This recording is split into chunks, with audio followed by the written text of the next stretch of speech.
ไหวบูชาที่นี่กับที่ได้เป็นโครงการคณะกรรมการที่เป็นได้สร้างขึ้นได้เดี๋ยวนี้ก็มีขนาดเก็บสิ่งที่เก่านี่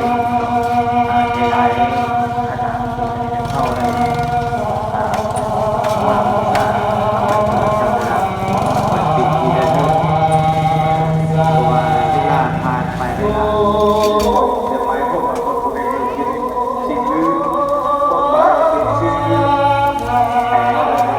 สาธุน้ำมนต์จบสามตัวที่รถไฟบางคนอุบัติเหตุที่เราคนเจ้าเดียวเกิดพวกรอดตายมาเป็นข้าพันนอนองค์พระโม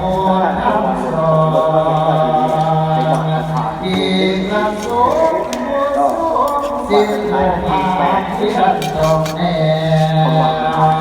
เราเอาไปคืนเดียวดูสิ่งที่เข้าเข้ามาไปแล้วก็ของเสียประมาทเกิดความประมาทก็ดังนั้นเพิ่นให้ได้ถึงหูผ้าหูปฏิมากรต่างๆที่เขาถือเขาไปไหวบูชาให้ได้ถึงคุณงามความดีถึงคุณพระศรีพระรัตนตรัยบ่เป็นว่าถือไปแต่โอ้ยไปไล่ฟันกันกับเราเนี่ยไปไล่ยิ่งกันขึ้นในข่าวว้าวได้เลยถือผ้าให้เป็นงามงามคิดงามใจงามใจสมคำว่าโอ้ยเป็นกันแต่เรียนชาติกันนี่นี่หอมพระที่หอมพระเพื่อนเป็นคณะคือที่นั้นสิบห้าคนใหญ่ที่วันหลังไงจะว่าว่าซื้อเพื่อนได้ไหมไปเงินเดียวคนสวยคนแรกแค่หนึ่งกินน้ำกันเนี่ยรูปะโทสะโมหะอันเป็นห้าเก่าเป็นห้าเก่าแห่งพวกเกาหลีแห่งพวกคนสงบเกิดว่าห้าเก่าเกิดว่าห้าเก่าคือรูปะโทสะโมหะดังนั้นในมือนี้ก็หวังว่ายุ่งพอที่ได้รับผิดชอบในงานเชลาพิเศษของคอยจัดใหญ่ปริยีพวกประสิทธิ์พวกโมโหใน